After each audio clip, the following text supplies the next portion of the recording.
The first sign that something was terribly wrong wasn't the sound of engines or the dust hanging in the air, it was the silence. A strange, hollow quiet where something familiar should have been. When the homeowner pulled into the driveway after a long day of work, the world fell off, as if a piece of reality had been erased. The fence that had stood for years, solid, protective, defining the boundary between safety and the outside world, was simply gone. No warning. No note. No explanation.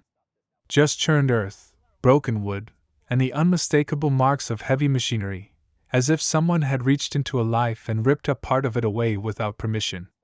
Before the shock fully settles in, let me ask you something. From which beautiful country are you watching this story today? Whether you're in the United States, the United Kingdom, Canada, Australia, or anywhere else in this wide world, if you love your country, take a moment to like this video, share it, and subscribe to the channel. And don't forget to comment your country's name below.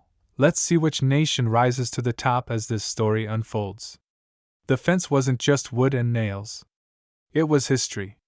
It marked the edge of a dream that began years earlier, when this house was nothing more than a risky investment and a hopeful plan.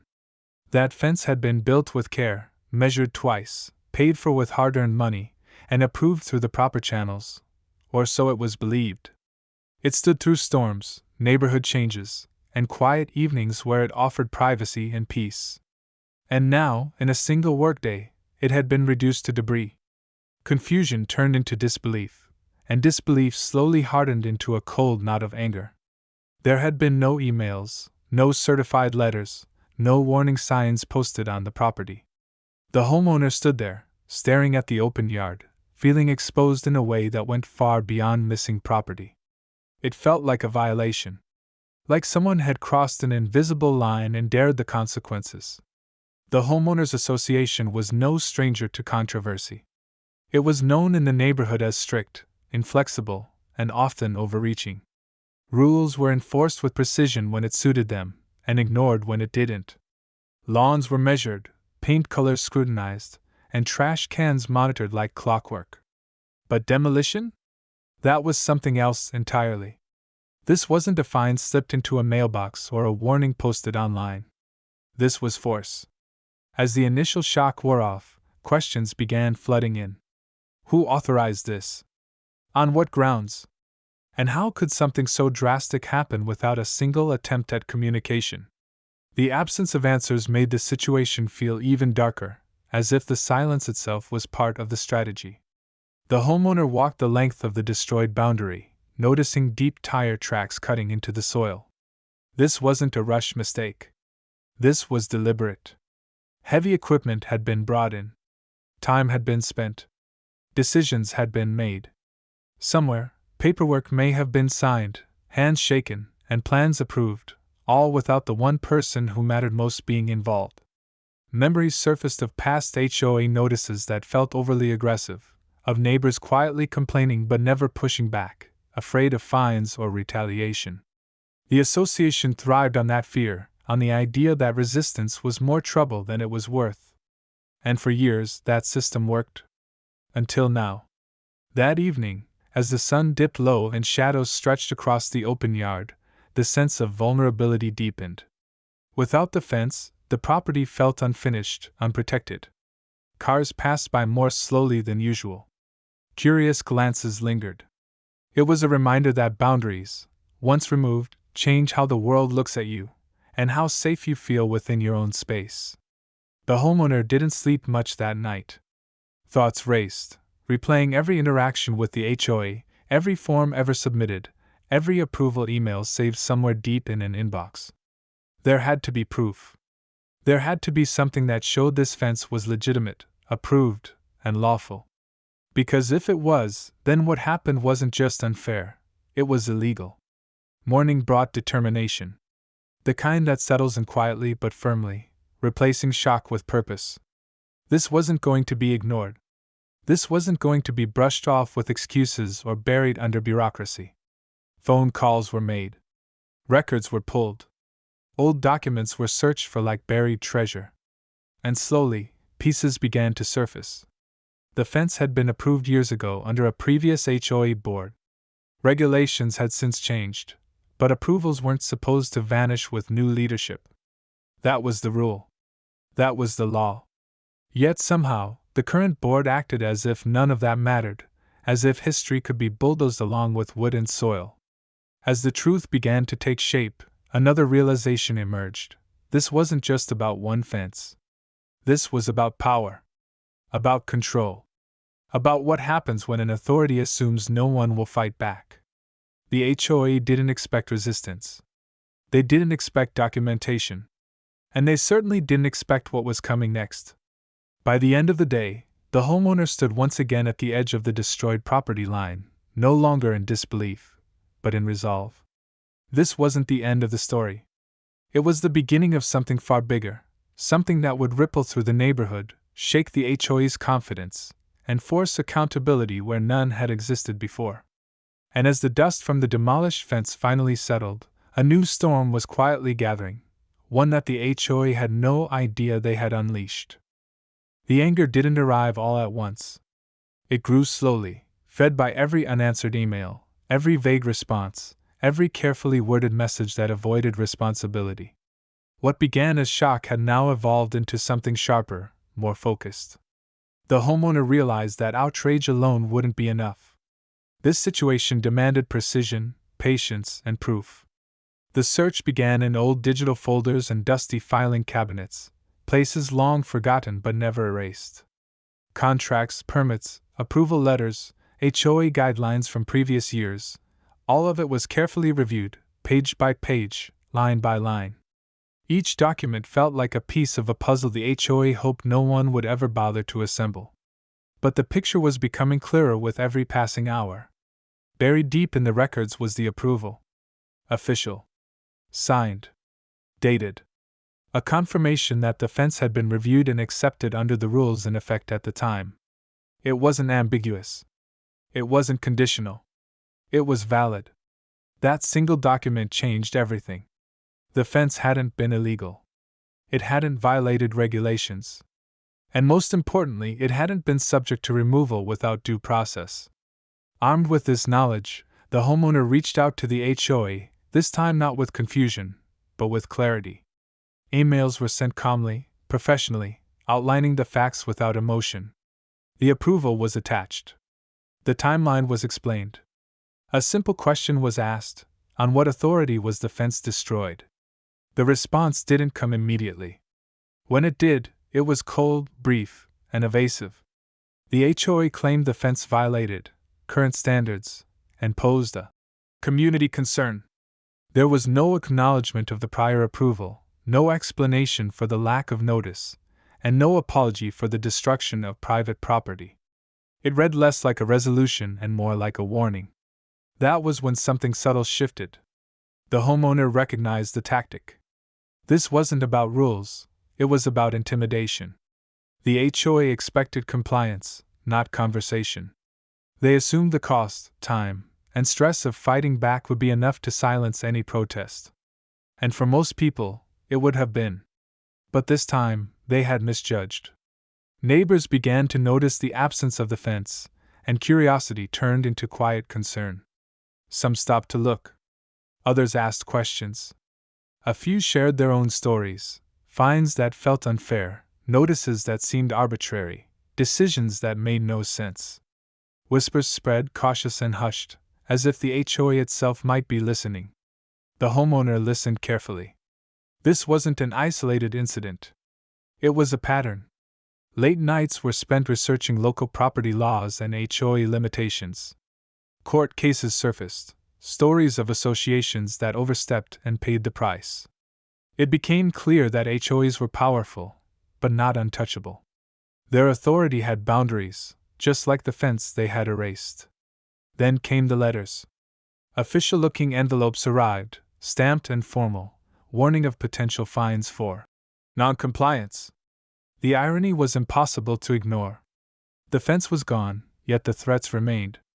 Each letter felt like pressure, a calculated attempt to overwhelm and exhaust. But instead of fear, they sparked something else: resolve. The homeowner began documenting everything. Dates. Times. Emails. Photos of the demolished fence, tire tracks, property damage. Copies were stored digitally and physically, backed up and organized.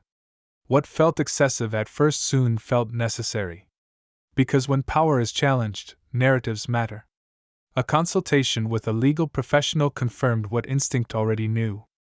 The HOA had crossed a line. Destruction of property without notice or legal authority wasn't just unethical, it was actionable. Suddenly, the situation expanded beyond inconvenience. It had entered the realm of consequence. Yet the HOA remained silent on one crucial point: accountability. Weeks passed, and the empty boundary became a constant reminder. Rain washed over the exposed ground. Strangers' eyes wandered freely across what had once been private. The sense of violation lingered, not just physically, but emotionally. Home no longer felt fully like home. Still, something unexpected happened. Support began to grow. A neighbor left a note expressing disbelief at what had happened. Another shared archived HOA documents that had mysteriously disappeared from the online portal. Someone else mentioned a board member with a history of personal grudges and unilateral decisions. Slowly, the homeowner realized this fight was no longer solitary. But resistance has a cost. The HOA escalated its tone. More letters. More warnings. Vague references to legal action that never quite materialized. It was pressure without substance, meant to intimidate rather than resolve. And in that pressure, their fear began to show. Because if the homeowner backed down, the story would end quietly. But if they didn't, it would become public. And that was the HOA's greatest weakness. One evening, standing at the edge of the property as the sun dipped low, the homeowner imagined what the fence once looked like, and what it could become again. Not just rebuilt, but stronger. Permanent. Impossible to ignore or erase. That thought lingered. The decision was made. This would not end with silence or compromise. It would end with accountability. And if the HOA wanted a battle of endurance, they had chosen the wrong opponent. As legal documents were prepared and evidence carefully compiled, a final realization settled in. The HOA hadn't just destroyed a fence. They had awakened a challenge they were completely unprepared to face. And soon, the question would no longer be whether the fence would return, but how much the HOA would be forced to pay for tearing it down. The moment the complaint was filed, everything changed. What had once lived quietly behind closed doors, emails, warnings, and thinly veiled threats, was now part of a public record. The homeowner didn't announce it. There was no dramatic declaration, no confrontation in the street. Just paperwork, submitted calmly, confidently, and with a certainty that came from knowing the truth was finally standing on solid ground. The HOA, however, felt it immediately. Their responses grew faster, sharper, and less composed. Messages that once took weeks now arrived within days. The language shifted subtly, trading authority for defensiveness. Words like misunderstanding and procedural oversight began to replace earlier accusations. It was the first crack in the facade, and it showed just how fragile their confidence really was. The neighborhood felt different now. Conversations that once ended abruptly when HOA members walked by began to stretch longer. People lingered on sidewalks. Curious glances were exchanged. The demolished fence had become more than a missing structure, it was a symbol. A reminder of how quickly power could be abused, and how rare it was for someone to push back. Online, the story began to spread. A brief post appeared on a local community forum, written carefully and without exaggeration. It laid out the facts plainly. No emotional language, no accusations beyond what could be proven. Photos were included. Documents blurred for privacy, but clear enough to show approvals and timelines. The response was immediate. Support poured in from unexpected places. Homeowners shared similar experiences, some recent, others buried under years of resignation. Many admitted they had wanted to challenge the HOA but were too afraid of fines, legal costs, or retaliation. Seeing someone finally stand their ground changed something. Fear started to loosen its grip. The HOA noticed. A sudden, Community update. Email was sent to all residents, addressing ongoing concerns and reminding everyone of the importance of cooperation and mutual respect. It spoke broadly, saying nothing and everything at once. To those unaware, it sounded routine. To those watching closely, it sounded like panic. Behind the scenes, the pressure intensified. The homeowner was advised to prepare, not just legally, but emotionally. Challenges like this rarely ended quickly. HOAs relied on exhaustion, on the hope that persistence would wear down resistance. But preparation turned waiting into strategy. Every move was anticipated. Every delay documented. Then came the meeting announcement. An emergency HOA board session was scheduled, open to residents.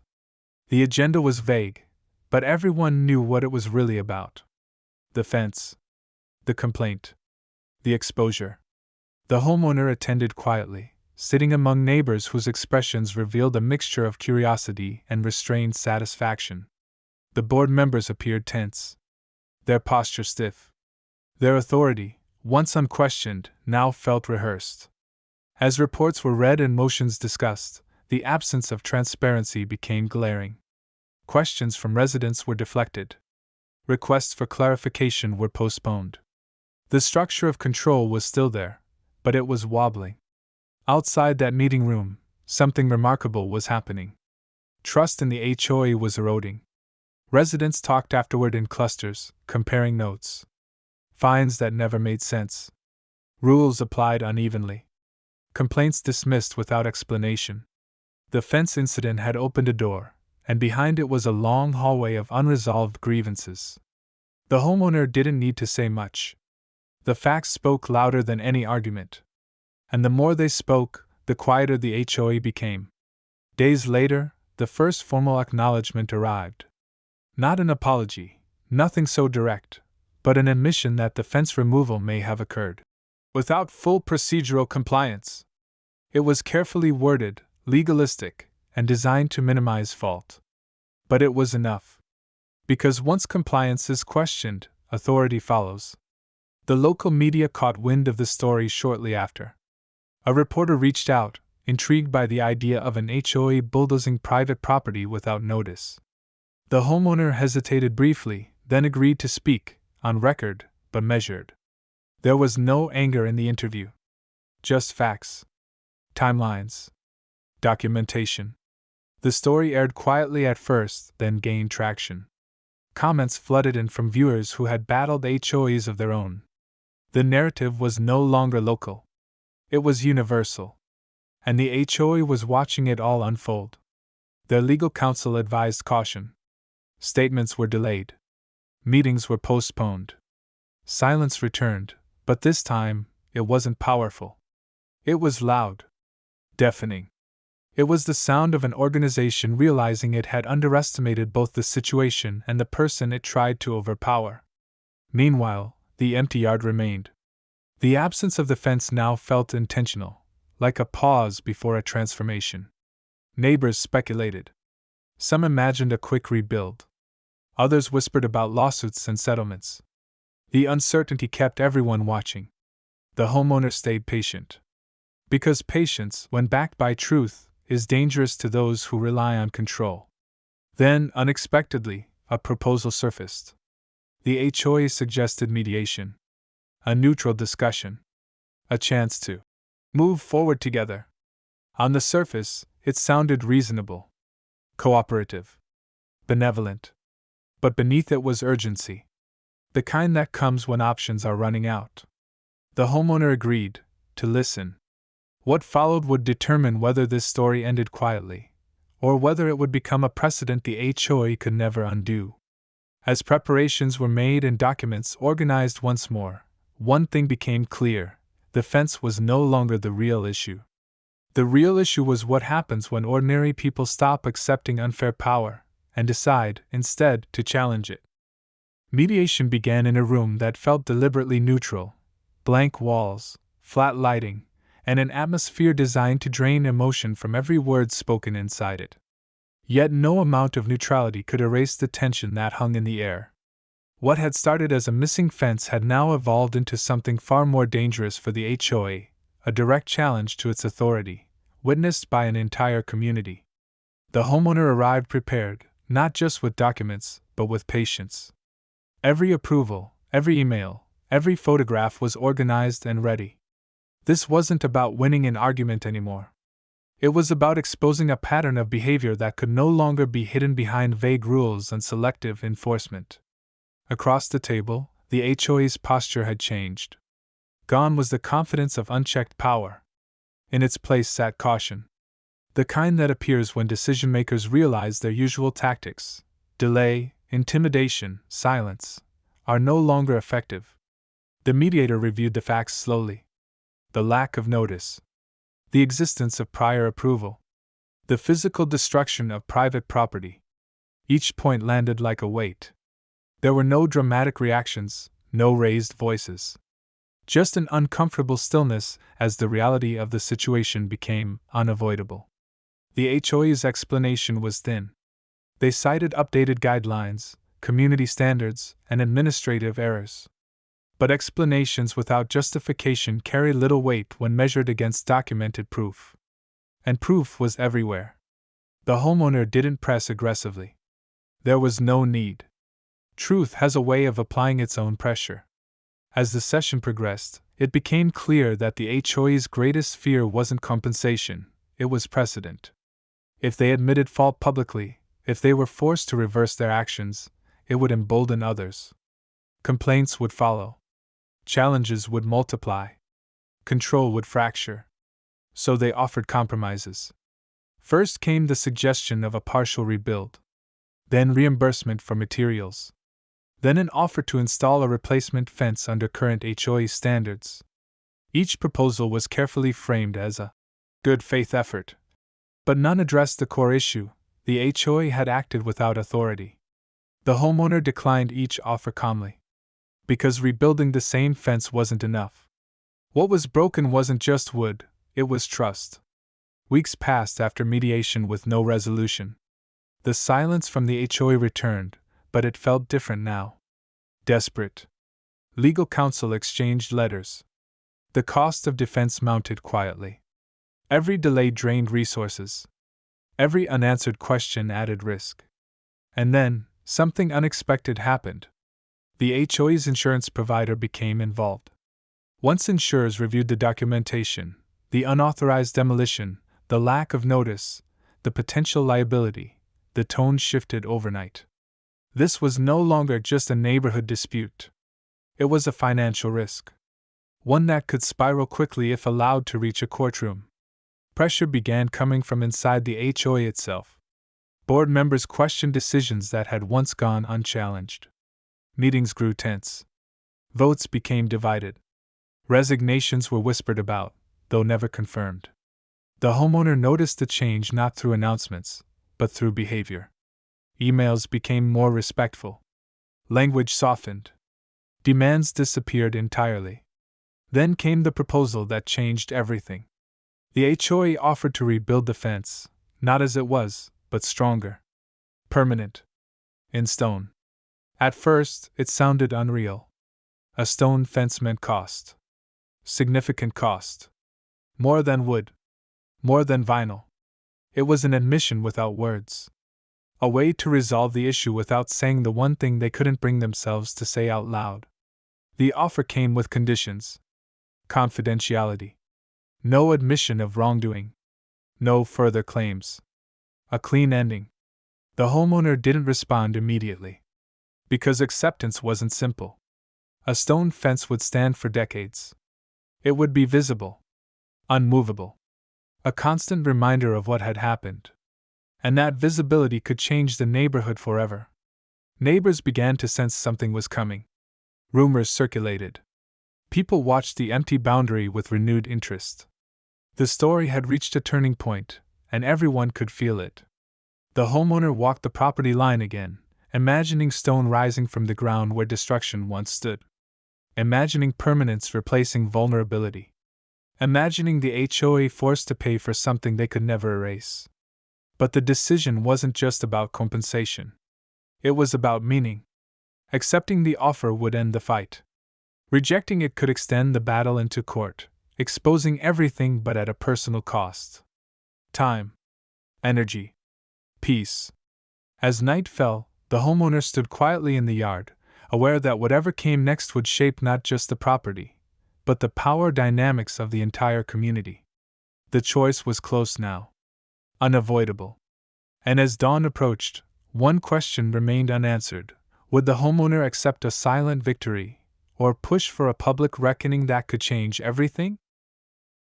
The decision, when it finally came, was not driven by anger or pride, but by clarity. The homeowner understood something the HOA never fully grasped. True accountability doesn't always require a courtroom. Sometimes, it requires a reminder so permanent that it speaks without words. The offer was accepted. Not quietly, and not carelessly. The terms were reviewed in detail, every clause examined, every condition weighed. Confidentiality remained in place, but it was carefully limited. The homeowner ensured the right to speak truthfully about personal experience was preserved. The HOA would rebuild the fence in stone, covering all costs, permits, labor, and long-term maintenance related to the structure. Once the agreement was finalized, the change was immediate. Surveyors appeared first, measuring the property line with precision. Then came the marking flags, bright against the soil. Neighbors slowed their cars to watch. Some stood on sidewalks pretending not to stare. Others made no effort to hide their curiosity. The empty boundary that had become so familiar was finally about to change. The HOA never made an announcement. There was no community email, no explanation offered. But silence couldn't hide the activity. Heavy equipment returned, this time not to destroy, but to build. And the symbolism wasn't lost on anyone watching. The first stones were laid with methodical care. Deep foundations were dug, far deeper than what a simple fence required. This wasn't something that could be undone easily. This wasn't temporary. Each block placed felt like a quiet acknowledgement of a mistake that could no longer be denied. As days turned into weeks, the wall rose steadily. The homeowner watched from a distance, feeling a mixture of satisfaction and reflection. There was no triumph in the traditional sense. No cheers. No applause. Just a steady, grounding sense of closure forming with every layer of stone. The neighborhood's mood shifted. People talked more openly now. HOA meetings became better attended. Questions were asked that would have once been dismissed. The board's authority, while still intact, felt thinner, less absolute. The wall had changed more than the landscape. It had changed expectations. Board members avoided eye contact when passing by the property. Some resigned quietly months later, citing personal reasons. New members joined with promises of transparency and fairness. Whether those promises would last was uncertain, but the message had been delivered. The stone wall neared completion. Tall, solid, unyielding. It didn't just mark a boundary, it commanded respect. It was impossible to miss, impossible to ignore. Visitors asked about it. New residents noticed it immediately. And every time the story was told, it was told calmly, factually, without exaggeration. The truth was dramatic enough on its own. The HOA had paid more than money. They had paid with credibility. Yet even as the final stones were set, there was a lingering sense that the story wasn't fully finished. Something still hung in the air. An unresolved tension. Not between the homeowner and the HOA, but within the HOA itself. Because stone lasts. And long after board members change and emails are forgotten, that wall would remain. A silent record of what happens when authority goes unchecked, and what happens when someone decides not to accept it.